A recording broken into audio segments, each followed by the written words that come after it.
വില്ലാർവട്ടം ഗോവിന്ദപുരം ശ്രീകൃഷ്ണസ്വാമി ക്ഷേത്രത്തിൽ ഒക്ടോബർ 3 മുതൽ 13 വരെ നടക്കുന്ന നവചണ്ഡിക മഹായാഗത്തിലേക്ക് എല്ലാവർക്കും സ്വാഗതം. ചാലക്കുടിയാറിന്റെയും പെരിയാറിന്റെയും സംഗമതീരത്ത് മലകൾക്ക് മുകളിലായി കാടിനുള്ളിലായി ഭഗവാൻ ശ്രീകൃഷ്ണന്റെ ഒരു ക്ഷേത്രമാണ് ഇവിടെയുള്ളത്. ഇവിടെയാണ് നവചണ്ഡിക മഹായാഗം നടത്തപ്പെടുന്നത്. ലോകത്തിലെ തന്നെ 250 വർഷങ്ങൾക്ക് മുമ്പ് 4 മതസ്ഥരുടെയും ക്രിസ്ത്യന്റെയും ജൂതന്റെയും മുസ്ലിമിന്റെയും ഹിന്ദുവിന്റെയും ദേവാലയമുള്ള ലോക മാനവ മൈത്രീയതയുടെ കേദാരമായ ഈ സ്ഥലത്ത് നവചണ്ഡിക യാഗം നടത്തപ്പെടുന്നു. 3 ശാലകളിലായാണ് യാഗം നടത്തപ്പെടുക. ഒന്ന് ഭോജനശാല, രാവിലെ 8 മുതൽ രാത്രി 8 വരെ അമൃതഭോജനം എല്ലാവർക്കും എല്ലായ്പ്പോഴും നൽകുക എന്നുള്ളതാണ് ഭോജനശാല കൊണ്ട് ഉദ്ദേശിക്കുന്നത്. രണ്ടാമത് പ്രോക്ഷണശാല, അറിവിന്റെ ശാല, നൃത്തം, സംഗീതം, പ്രഭാഷണങ്ങൾ, അനുമോദനങ്ങൾ, ക്ഷണിക്കപ്പെട്ടവരും ഉൾപ്പെടെയുള്ള ആദരവുകൾ, രാഷ്ട്രീയ സാമൂഹിക സിനിമാ രംഗങ്ങളിൽ പലവരെയും നമ്മൾ ക്ഷണിച്ചിരിക്കുന്നു. അവരെ ആദരിക്കലും സമ്മേളനങ്ങളും ഉൾപ്പെടെ നടക്കുന്നു. അതാണ് രണ്ടാമത്തെ ശാലയായ പ്രോക്ഷണശാലയുടെ പ്രത്യേകത. അവിടെ സൂര്യഗായത്രി ഫൗണ്ടേഷൻ ചെന്നൈയുമായി സഹകരിച്ചുകൊണ്ട് നൃത്ത സംഗീതോത്സവം, അതോടൊപ്പം തന്നെ കേരളത്തിന് വെളിയിലുള്ള മറ്റ് സംസ്ഥാനത്തെ വിശിഷ്ട നൃത്തങ്ങളും സംഗീതങ്ങളും ഇതിൽ ഉൾപ്പെടുത്താനുള്ള തയ്യാറെടുപ്പിലാണ് ഞങ്ങൾ സംഘാടകർ എന്ന് പ്രത്യേകം പറയട്ടെ. മൂന്നാമതായി യാഗശാല രാവിലെ 5:30 മുതൽ രാത്രി 7:30 വരെ.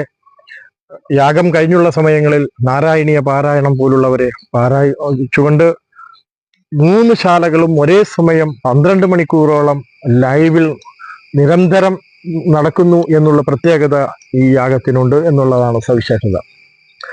യാഗവുമായി ബന്ധപ്പെട്ട് 3 കാര്യങ്ങൾക്കാണ് ഞങ്ങൾ പ്രസക്തി കൊടുക്കുന്നത്. ഒന്ന്, കൊല്ലൂർ മൂകാംബിക ദേവി ക്ഷേത്രം മുതൽ കേരളത്തിന്റെ എല്ലാ ജില്ലകളിൽ നിന്നും ഓരോ ക്ഷേത്രവും കൂടാതെ നമ്മുടെ പരിസര ജില്ലകളിൽ നിന്നുമായി 108 ദേവീ ക്ഷേത്രങ്ങളിൽ നിന്നും ദിവ്യജ്യോതികൾ കൊണ്ടുവന്ന് ആദരിച്ച് 4 പേരുടെ സഹകരണത്തിൽ കൂടെ അദ്വൈതാശ്രമം മഠാധിപതി ചിദാനന്ദപുരി സ്വാമിജികൾ, രാമകൃഷ്ണം തൃശൂർ മഠാധിപതി നന്ദാത്മജ, അദ്വൈതാശ്രമം ആലുവ മഠാധിപതി ധർമാത്മചൈതന്യ, ഗോരഖ്നാഥ് സ്വാമിജികൾ, സത്യാനന്ദ തീർത്ഥപാദർ, അതുപോലെ തന്നെ മദ്രാസിലെ ശ്രീഹരി പ്രസാദ് സ്വാമിജി, മൈത്രേയ ഗുരുകുലാശ്രമം വിട്ടല, അവിടുത്തെ സീതാറാം കെതലായ തുടങ്ങിയ 9 സന്യാസിമാർ ഒക്ടോബർ മാസം 3-ാം തീയതി വൈകിട്ട് 3 മണിക്ക് 4 മണിക്ക് നമ്മുടെ യാഗവേദിയിൽ ഉണ്ടാവുകയും ഈ 108 ദേവീ ചൈതന്യങ്ങൾ അവരെ മുന്നിലായി ആദരിച്ചിരുത്തപ്പെടുകയും യതിപൂജ എന്ന് പറഞ്ഞ ചടങ്ങ് നടക്കുകയും അതിനുശേഷം എല്ലാ ഭക്തജനങ്ങൾക്കും ഈ 108 ദേവീ ചൈതന്യങ്ങളെയും സന്യാസിമാരെയും കാണാനുള്ള അവസരം ഉണ്ടാവുകയും ചെയ്യുന്നു എന്നുള്ളതാണ്. ആ ദേവീ ചൈതന്യങ്ങളെ സന്യാസിമാർ ലയിപ്പിച്ച് ഭദ്രദീപ പ്രതിഷ്ഠ നടത്തി അതാണ് യാഗാഗ്നിയായി മാറുന്നത് എന്നുള്ളതാണ് ഒന്നാമത്തെ പ്രത്യേകത.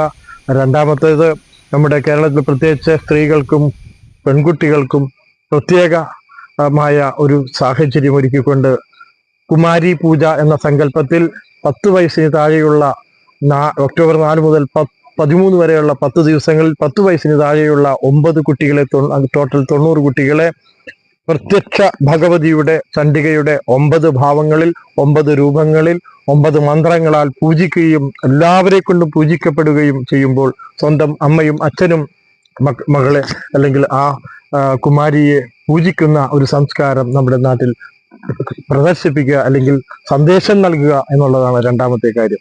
മൂന്നാമതായി, ഏറ്റവും മഹത്തരവും ബൃഹത്തുമായ, എവിടെയും കണ്ടിട്ടോ കേട്ടിട്ടോ ഇല്ല എന്ന് തോന്നുന്നു, നമ്മുടെ 108 ജ്യോതികളും ലയിപ്പിച്ച് യാഗാഗ്നിയായി മാറി യാഗം ഒക്ടോബർ മാസം 13-ാം തീയതി ഉച്ചയോടുകൂടി സമാപിക്കുമ്പോൾ വൈകിട്ട് ലക്ഷദീപോത്സവം നാരീശ എന്ന പേരില് 500-ൽ പരം സ്ത്രീജനങ്ങളാൽ നമ്മുടെ ജ്വാലാമുഖിയായ അമ്മയെ 108 ജ്യോതിയിൽ നിന്ന് യാഗാഗ്നിയായി അതിൽ നിന്നുണ്ടാകുന്ന ജ്വാലാമുഖിയായ അമ്മയെ സ്വീകരിച്ച് പരദേവത പിതൃ പ്രശ്നങ്ങൾക്ക് വേണ്ടി സ്വന്തം കുടുംബത്തിലെ, സ്വന്തം വ്യക്തിയുടെ, സ്വന്തം നാടിന്റെ, രാജ്യത്തിന്റെ എല്ലാം പാപമോക്ഷ പരിഹാരത്തിന് വേണ്ടി ലക്ഷദീപത്തിൽ ഓരോ അമ്മമാരും പ്രാർത്ഥിച്ച് വിളക്ക് കത്തിച്ച് ആ തീ പ്രകൃതി ലയിക്കുന്നവരെയും പൂജിച്ചുകൊണ്ട് പ്രാർത്ഥിച്ചുകൊണ്ട് 100 ഹോമം ചെയ്യുന്ന ഗുണത്തോടുകൂടി ആ ലക്ഷദീപത്തിൽ പങ്കെടുത്തുകൊണ്ടും തൊഴുതും പറ്റാത്തവർ തൊഴുതുകൊണ്ടും സഹകരിച്ചുകൊണ്ടും സഹായിക്കണമെന്ന് അഭ്യർത്ഥിച്ചുകൊണ്ടും എല്ലാവരെയും ഈ